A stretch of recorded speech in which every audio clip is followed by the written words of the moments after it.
세상에 떠도는 기묘한 괴담들. 첫 번째 이야기. 백사는 한국이나 일본이나 저주를 내리는 동물이다. 이것은 내가 지금까지 들었던 이야기 중 가장 무서운 것이다. 어릴 적 어머니에게 들었던 이야기지만 어쩌면 지금도 진행 중인 것인지도 모른다. 어느 날 할머니가 아침부터 밭에서 일을 하고 계셨다고 한다.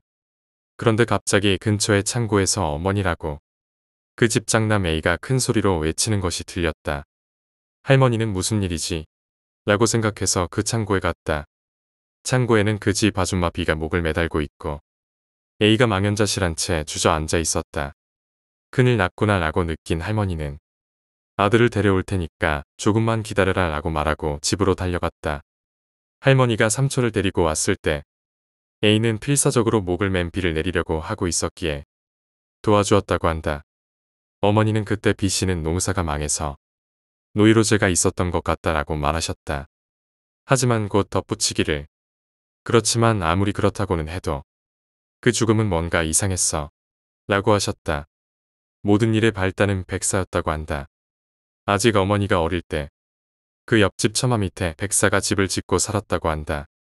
그렇지만 난데없이 나타난 뱀이 기분 나빴던 그 집 주인 씨는 뱀을 잡아다 밭에 던져버렸다고 한다. 그러나 다음 날에도 뱀은 또 그 집 처마 밑에 다리를 틀고 있었다. 기분이 나빠진 씨는 뱀을 더 멀리 던져버렸다고 한다. 그러나 다음 날이 되자 뱀은 또 돌아왔다.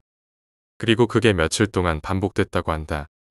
그 와중에는 아침에 뱀을 버리고 일을 하고 왔더니 씨보다 뱀이 먼저 돌아와 있는 일마저 있었다고 한다. 화가 머리끝까지 났던 씨는 뱀의 모가지를 비틀어서 죽여버렸다. 그리고 며칠 뒤 씨는 원인 불명의 병에 걸렸다. 고열에 시달리고 가슴을 치다 금세 세상을 떠나고 말았다는 것이었다. 이후 그 집에서는 불길함을 느끼고 기도사를 불러 재령을 부탁했다. 기도사의 말에 따르면 뱀 때문에 탈이 났으니 4발 달린 동물의 고기를 먹지 말라는 비법이 나왔다고 한다. 하지만 어머니도 그 비법을 실제로 지켰는지는 모른다고 했다. 그리고 한참 뒤 어머니보다 2살 많던 그 집의 장녀 D가 진학 문제로 고민하기 시작했다. D는 고등학교에 진학하고 싶었지만 당시만 해도 시골에서 여자가 고등학교까지 가는 것은 무척 드물었다. 가장인 C가 죽은 상황에서 무리해서 D를 고등학교까지 보낼 여유는 없었던 것이다. 결국 D는 진학을 단념해야만 했다. D는 좌절에 빠져 당시 어린 어머니의 눈에도 D가 점점 이상해지는 것이 보일 정도였다고 한다. D는 고등학교에 가고 싶어. 더 공부하고 싶어. 라고 어머니에게 울면서 말했다고 한다. 그리고 노이로제에 시달리던 D는 자기 집 다락방에서 목을 맨 채 발견되었다. 얼마 뒤 그 집의 둘째 딸 E가 시집을 가게 되었다. 시집간 집에서 무슨 일이 있었는지 어머니는 전혀 모른다고 하셨다. 다만 시집간 지 1년도 지나지 않아 E가 투신 자살했다는 소문이 났다고 한다. 하지만 어머니는 말씀하셨다. 사실은 목을 매서 자살했다더라. 같은 집 사람이 같은 방법으로 죽었으니 시골에서는 영 시선이 곱지가 않았거든. 그래서 뛰어내렸다고 말을 바꿨던 거야. 그리고 셋째 딸 F가 시집을 가서 자식을 낳았다. 그러나 F는 육아 때문에 노이로제에 걸려 갓난아기를 껴안고 투신 자살을 시도했다. 하지만 다행히도 근처의 사람들이 그것을 발견해 미수에 그쳤다.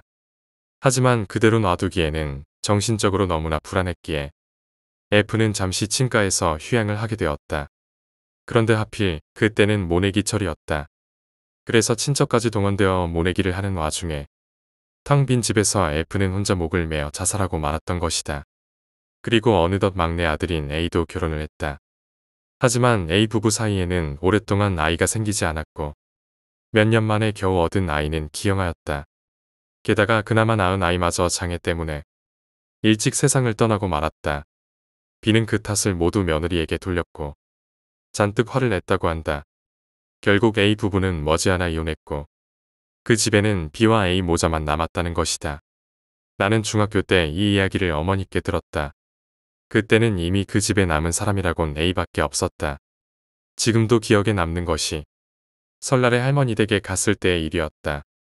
설날이니 그 집에도 친척들이 모여서 잔치를 벌이고 있었다. 꽤 야단스러웠다. 몇 사람씩이나 자살한 집에서 밤에 문조차 닫지 않고 일부러 자랑하듯 시끄럽게 잔치를 벌이는 꼴이 묘하게 으스스했다. 나는 누연히 어느 영능력자와 만나게 될 일이 있었는데 그때 어머니에게 들은 이야기를 했었다. 그러자 그 영능력자는 이런 이야기를 했다. 그것은 신이 되려던 뱀입니다. 그 백사는 바다에서 1000년, 산에서 1000년, 그리고 마을에서 10일을 수행하면 신이 될 것이었습니다. 그런데 마을에서 10일간의 수행을 앞두고 목숨을 잃고 만 것이지요. 그것을 신으로 모셔주지 않는 이상 재앙은 계속될 겁니다. 그러나 지금 와서 그 집 사람들에게 이 이야기를 전해주려 해도 어디론가 이사를 가서 할 수가 없다. 두 번째 이야기, 드럼통의 시체. 옛날 19세기 말 무렵이었다고 한다. 유럽 어느 곳에 처음 보는 남자가 나타났다. 그는 주위 사람을 멀리하고 혼자 큰 집에 살았다. 그 누구도 그가 무슨 일을 하는지, 어디에서 왔는지 몰랐다. 그의 곁에는 늘 여자가 있었는데 어찌된 일인지 사귄 지 얼마 지나지 않아 모두 헤어져 버리고 말았다. 사람들은 의아하게 여겼다. 얼마 뒤 그 남자는 전쟁에 나서게 되어 그 집은 빈집이 되었다. 그리고 몇 년 뒤 어느 가족이 그 집으로 이사를 가게 되었다. 집의 뜰에는 완전히 밀봉된 7개의 드럼통이 굴러다니고 있었다. 하지만 새로 이사온 이들은 전에 어떤 사람이 살았는지도 몰라서 그 드럼통을 그냥 방치해 두었다고 한다. 그러나 전쟁 중이다 보니 석유는 너무나 귀했고 그 드럼통에도 석유가 있다는 소문이 퍼져나가기 시작했다. 어쩔 수 없이 집주인은 그 드럼통의 뚜껑을 열었다. 그리고 엄청난 냄새에 토할 수밖에 없었다. 안에는 마치 젤리처럼 떠오른 썩어버린 여자의 시체가 있었다. 바로 경찰이 와서 시체를 드럼통에서 꺼내려 했지만 쉽지가 않았다. 손을 잡고 끌어내려 했지만 살점이 떨어져 나가 샛노랗게 변한 뼈가 드러나고 썩은 살점이 지면에 너덜너덜 흩뿌려졌다. 배에 손을 댔더니 그대로 내려앉아 거무칙칙한 피가 방울방울 떨어지는 것이었다. 7개의 드럼통에는 모두 물에 잔뜩 부른 여자의 시체가 들어가 있었다. 경찰은 내친 김에 뜰 전체의 수색에 나섰고 뜰에 묻혀있는 15구의 시체를 발굴해냈다. 모두 여자의 시체였다. 경찰은 시체를 마을 광장에 늘어놓고 시체의 신원을 아는 사람이 없는지 탐문했다. 수사 도중 이전에 그 집에 살던 남자가 신문에서 아내를 모집하는 기사를 냈다는 것이 밝혀졌다. 그리고 결혼을 하면 아내를 그 집에 데리고 가서 도끼로 머리를 찍어 죽여버렸던 것이다. 그러나 남자 본인이 전사한 탓에 결국 사건은 여기서 종결될 수밖에 없었다고 한다. 세 번째 이야기, 다리, 뼈. 아버지는 외과 의사인데 어느 날 트럭 사고로 한쪽 발이 절단된 노인 환자가 급히 병원으로 실려왔다. 그런데 절단된 한쪽 다리가 없는 것이었다. 쇼크가 오기 일보 직전인 환자에게 간신히 없어진 다리의 행방을 물었는데 그의 말에 따르면 사고를 당한 직후 다리는 도로 곁으로 날아가 버렸고 하필 그때 근처에 있던 개가 그 절단된 다리를 좋다고 물고 가버렸다는 것이다. 다리를 봉합하고 싶었지만 봉합할 다리가 없었기 때문에 그대로 수술을 진행했다. 수술은 성공하여 얼마 후 환자는 퇴원했다. 그리고 시일이 흐른 후 환자가 과일을 갖고 병원에 인사를 하러 왔다. 환자의 말에 따르면 당시 없어졌던 다리가 발견되었다고 한다. 환자의 다리를 가져간 개에게는 주인이 있었고 그 주인은 개집에서 썩는 냄새가 나는 것을 눈치챘다. 개집을 들여다보니 썩은 인간의 다리를 개가 물어왔고 개집 안쪽은 피범벅이 되어 있었다. 사건을 접수받은 경찰은 살인사건인가 하고 조사를 시작하여 큰 소동이 있었다고 한다. 그리고 환자는 그 다리는 어떻게 했을 것 같습니까? 하고 아버지에게 물었다. 아버지가 대답을 망설이자 환자는 웃으며 한 발 앞서서 미리 묘의 다리 뼈를 묻어 두었습니다. 말 그대로 한 발 앞서서 말이죠. 라고 말했다. 환자는 아무래도 그 농담을 아버지에게 들려주고 싶었던 것 같다. 네 번째 이야기, 기숙학원. 제가 고등학교 2학년이던 1999년의 일입니다. 저는 공부에 취미가 없어 영화와 게임에 빠져 살고 있었죠.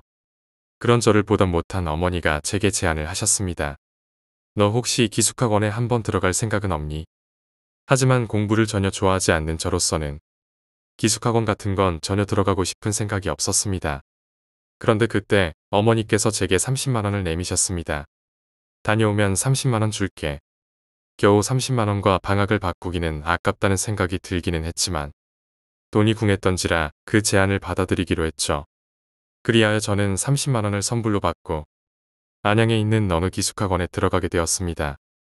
하지만 공부를 전혀 좋아하지 않았던 저였으니 수업은 밥 먹듯 빠지고 몰래 숙소로 도망쳐 낮잠만 자기 일쑤였습니다. 당시 그 학원의 숙소는 총 3개였는데 2층 침대를 쭉 이어 붙여놓은 구조였습니다. 제 자리는 그 중에서도 가장 안쪽에 2층 침대였습니다. 그러던 어느 날이었습니다.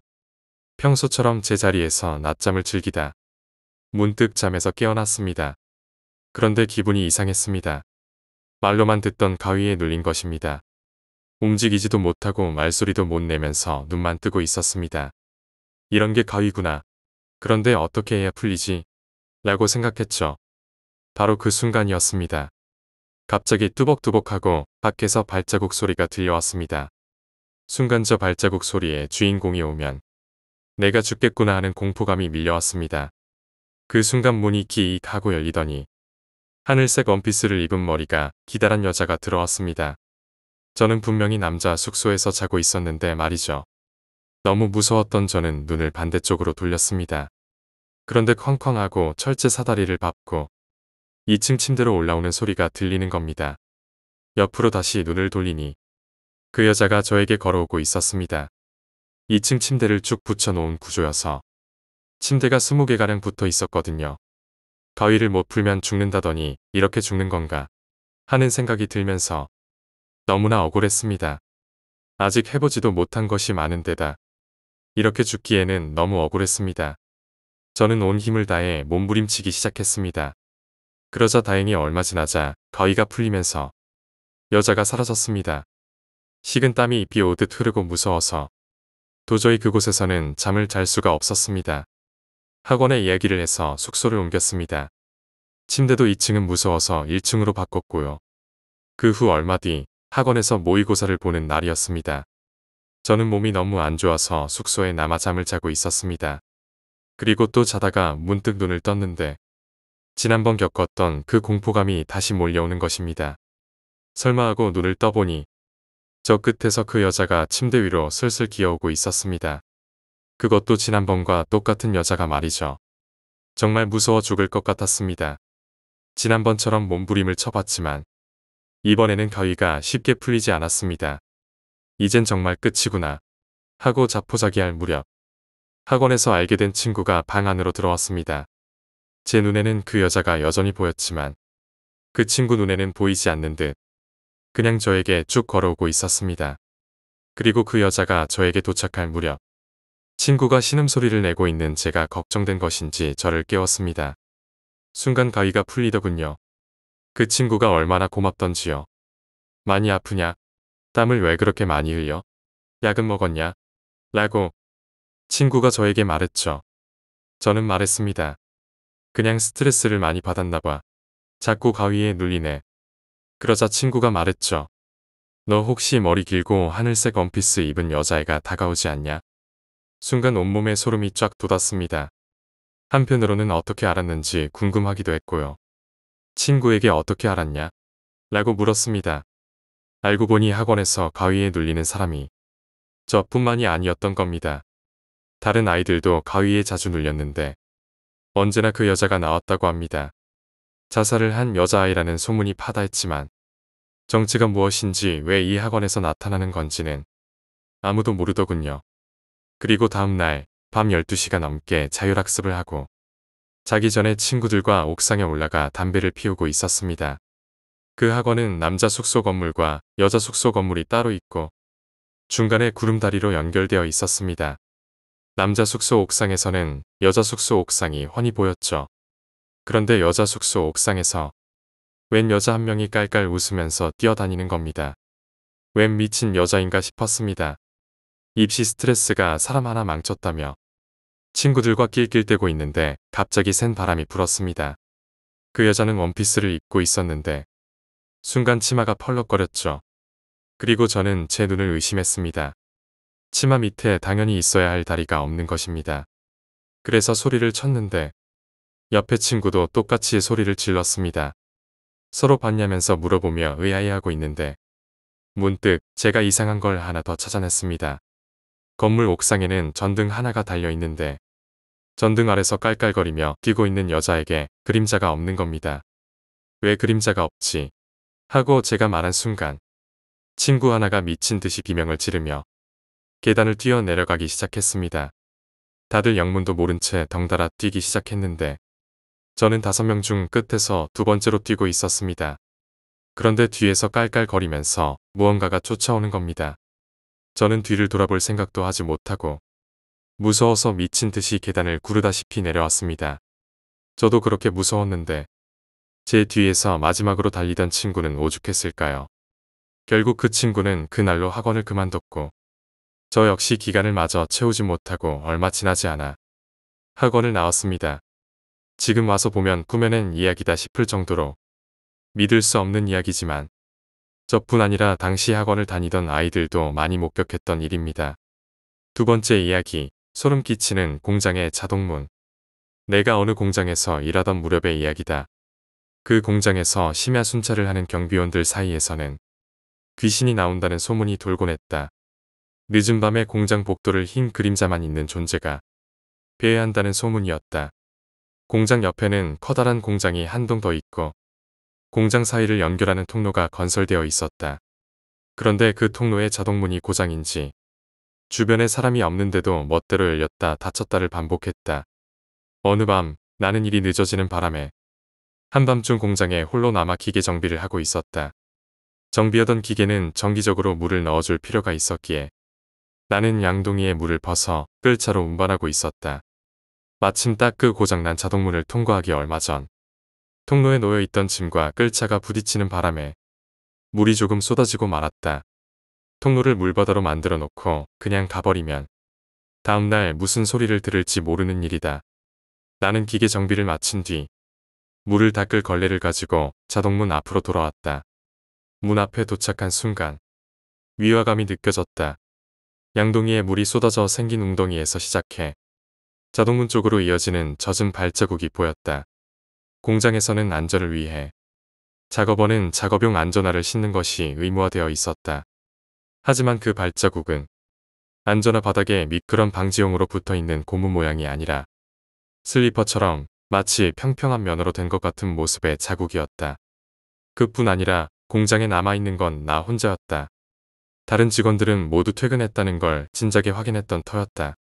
공장 안 역시 작업장 외에는 불이 꺼져 있었고 경비원이 순찰을 할 시간도 아니었다. 옆 공장도 아까 내가 물을 뜨러 갔을 때 문을 잠갔고 열쇠는 내 주머니 안에 있다.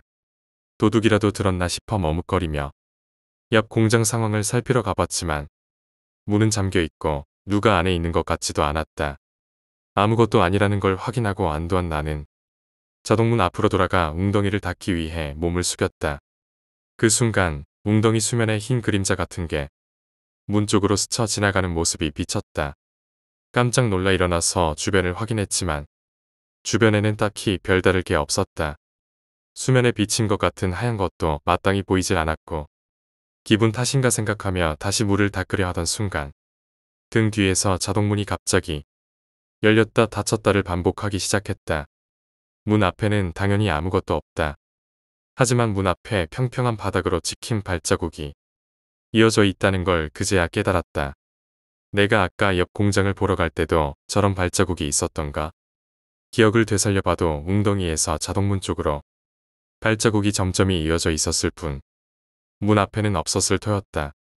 그쯤 되자 전에 경비원들에게 들었던 소문이 떠올라서 무서워지기 시작했다. 나는 황급히 웅덩이를 닦아내고 공장에서 도망치듯 퇴근했다. 돌아가기 직전 공장에 불을 끌 무렵 자동문 쪽을 슬쩍 보니 문은 아직도 열렸다 닫혔다를 반복하고 있었다. 그 후에는 특히 이상한 일은 없었다. 공장에서 사고가 있었다거나 과거에 사람이 죽었다거나 하는 이야기도 들은 게 없고 다만 그 자동문은 몇 번이고 수리업자가 와서 문을 고쳤지만 아직도 고쳐지지가 않았다. 별 생각 없이 들른 편의점에서 혹은 직장이나 병원에서 사람도 없는데 문이 열렸다 닫혔다 하는 모습은 종종 볼 수 있다. 대개 그런 경우 센서의 오작동이라고 설명이 되겠지. 하지만 문에 붙어있는 적외선 센서가 이상한 게 아니라 사람 눈에 보이지 않는 무언가가 문 앞에 서 있는 건 아닐까. 센서는 그걸 인식하는 것뿐이라는 생각을. 이런 일을 겪고 나니 안 할 수가 없다. 눈에 보이지 않는 무언가가 언제나 거기에 있어서 우리 곁을 떡하니 배회하고 있다고 생각하면 소름이 끼친다. 아직도 그 문은 가끔 열렸다 닫혔다를 반복하고 있다. 6번째 이야기, 귀신 나오는 집. 지금으로부터 딱 20년 전 일입니다.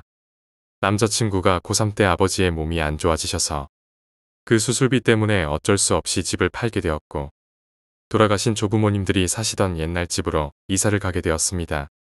그 집은 밑에 상가가 있는 2층 집이었는데 조부모님들이 돌아가신 이후로 삼촌이 가끔 관리만 하시고 사용되지 않던 집이었습니다. 그때부터 딱 한 달 동안 살게 되었는데 그 집에서 살 때 가끔 이상한 것들을 보았다고 합니다. 이를테면 학교를 가려고 길가를 지나가고 있었는데 어떤 검은색 자동차 옆에 새빨간 원피스를 입은 여자가 혼자 서 있었다고 합니다. 뭐 저런 여자가 다 있나 하고 생각하면서 지나가다가 문득 다시 뒤돌아보자 그 여자는 온데간데 없었죠. 길 주변에는 그렇게 강렬한 빨간색의 그 어떠한 것도 보이지 않았다고 합니다.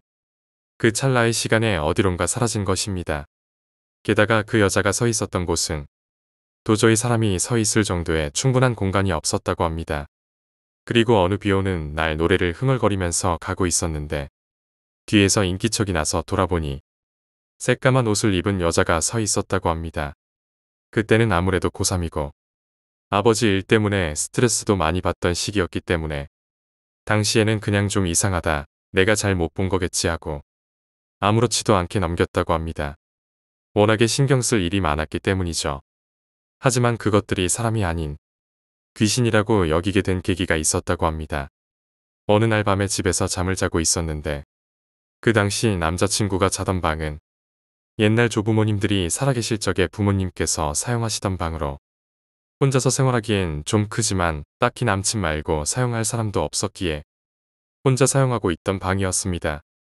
그 방에서 잠을 자다가 문득 눈을 떴는데 침대 머리맡에서 남자친구를 내려다보고 있던 어떤 꼬마 아이를 보게 되었다고 합니다.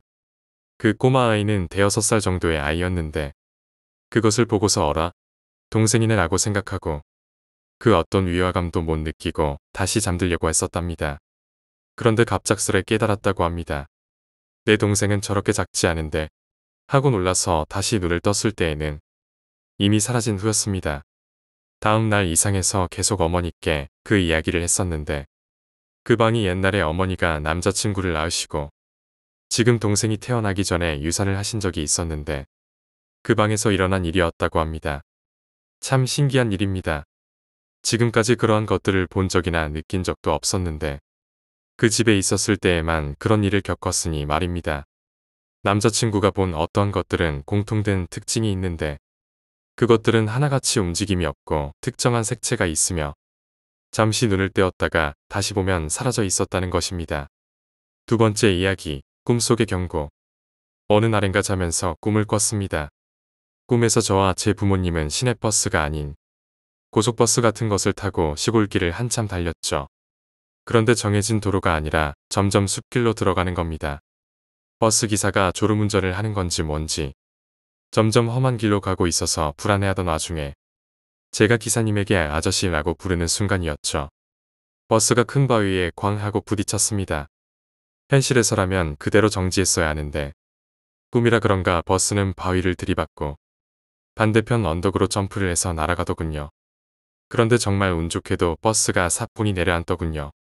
저와 제 부모님 그리고 그 외의 다른 승객들도 다친 곳 없이 무사히 버스에서 빠져나왔습니다. 버스에서 빠져나오면서 참 신기한 꿈이다 하면서 깨었는데 꿈속의 꿈이더군요. 다시 꿈속 현실로 돌아왔는데 이번에도 부모님과 제가 버스를 타고 좁은 시내를 가고 있습니다. 편도만 2차선인 좁은 도로였어요. 그 버스를 타고 가면서 산길에서 사고가 났던 제 꿈 이야기를 하고 있는데 저희가 타고 가고 있는 버스 오른쪽으로 또 다른 버스가 약간 앞서 달리고 있었습니다.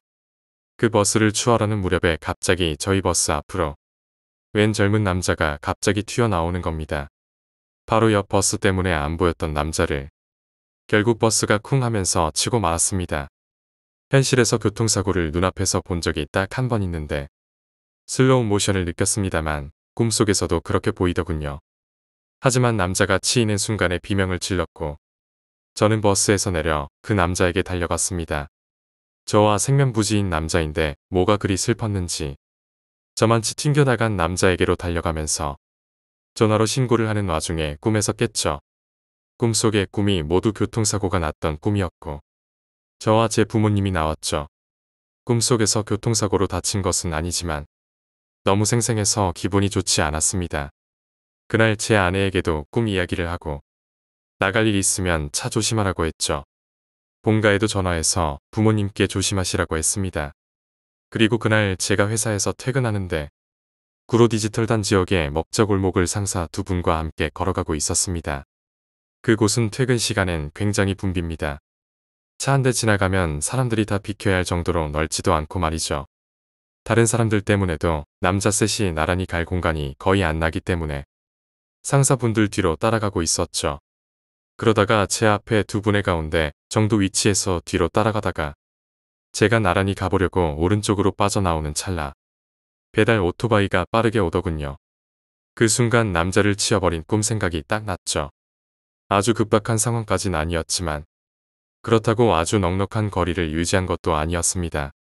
꿈속에서의 버스처럼 속도도 줄이지 않고 그냥 달려오더라고요. 이미 꿈을 꾸었기 때문에 몸이 대비를 하고 있었는지는 모르겠지만 슬로우 모션으로 느껴지기도 하면서 어렵지 않게 피했습니다. 만약 제가 꾼 꿈을 대수롭지 않게 여기고 앞에 상사분들 뒤로 바짝 따라갔던가 한눈을 팔고 갔다면 충분히 오토바이에 치였을 것 같습니다. 좋지 않은 꿈이 너무 생생하게 느껴질 땐 모쪼록 조심하는 게 좋은가 봅니다. 세 번째 이야기, 노부부의 기괴한 무덤. 고등학교 때 겪은 일입니다. 당시 저는 부산에서 살았는데 고등학교 때 절친 중 한 명은 안동이 고향이었습니다. 보통 안동이라고 하면 종갓집 생각하시죠? 그 친구네 집은 바로 그런 집이었습니다. 안채와 사랑채, 그리고 뒤뜰 등등 무지하게 큰 집 말이죠. 친구네 집엔 수박밭이 있었는데 방학 때 친구네 수박밭 일도 도와주면서 계곡에서 놀려고 2박 3일로 안동에 갔습니다. 낮에 수박밭에 일을 도와주고 열심히 땀을 흘리고 종갓집 틈마루에 앉아서 먹는 수박 맛이란 완전 꿀맛이더군요. 3명이서 3통을 먹었습니다. 너무 맛있었어요. 일도 열심히 하고 배불리 먹었더니 잠이 솔솔 오기 시작했습니다. 에어컨이 필요 없을 정도로 시원한 날씨여서 바깥 벨트에서 잠깐 쉬기로 했습니다. 도란도란 이야기를 나누다 보니 슬슬 피곤해서 잠이 들었습니다. 자다가 문득 눈을 떴습니다. 수박을 너무 많이 먹은 탓인지 소변이 너무 마렵더군요. 저는 화장실을 찾아서 슬리퍼를 신고 마당으로 나갔습니다. 이럴 줄 알았으면 미리 화장실이 어디 있는지를 알아놨어야 하는데 집이 워낙 커서 모르겠더군요. 별채 모퉁이를 돌아서 조금 걸어가다 보니 희미한 연기가 보이는 것입니다. 가까이서 보니 할머니와 할아버지께서 평상에 앉아서 수박을 드시고 계시는 겁니다. 모기가 많아서인지 평상 중간에는 모기향까지 피워놓으셨더군요. 제가 근처를 지나니 할머니께서 말을 건네셨습니다. 수박 좀 들고 가시게나. 그래서 저는 수박을 너무 많이 먹어서 화장실을 찾고 있는 중이라 소변 보고 와서 먹겠습니다. 라고 거절했더니 갑자기 할아버지께서 안 먹을 거면 썩 꺼져라. 이 불안당 같은 놈아 이러시는 겁니다. 저는 갑작스런 호통에 뛰었습니다. 뛰다 보니 다행히 화장실이 보이더군요. 시원하게 소변을 누고 노부부의 성의를 거절한 게 미안해서 할머니와 할아버지를 찾으러 그쪽으로 다시 돌아갈까 했지만 또 수박을 먹으면 밤새 화장실을 들락거려야 할 것 같아서 그냥 잠을 자러 별채로 갔습니다. 피곤했던지 눕자마자 다시 바로 잠들었고 아침에 친구가 흔들어 깨우는 바람에 늦잠을 자지 못하고 일어났습니다. 친구네 집은 오전 7시에 아침 식사를 한다고 하더군요. 비몽사몽으로 아침을 먹으러 친구네로 돌아가는데 가다가 갑자기 다리에 힘이 풀려 주저앉고 말았습니다. 돌아가는 길에 어젯밤 노부부가 앉아 계셨던 평상을 봤는데 그 자리엔 무덤 2개가 있더군요. 제가 어제 모기향이라고 생각했던 건 향이었던 것입니다. 친구한테 어젯밤 일을 이야기하니 어제 제가 봤던 노부부는 돌아가신 지 오래되셨다고 하네요. 저 무덤은 집터가 있을 무렵부터 있었다는데 친척들이 없어서 마을 사람들이 이장을 하려고 몇 번을 시도했지만 그때마다 노부부가 꿈에 나타나서 결국은 그냥 그 자리에 무덤이 계속 있다고 하네요. 지금도 가끔 생각나는 일인데 문득 그분들이 저에게 주려고 했던 수박의 정체가 뭐였을지 궁금해집니다.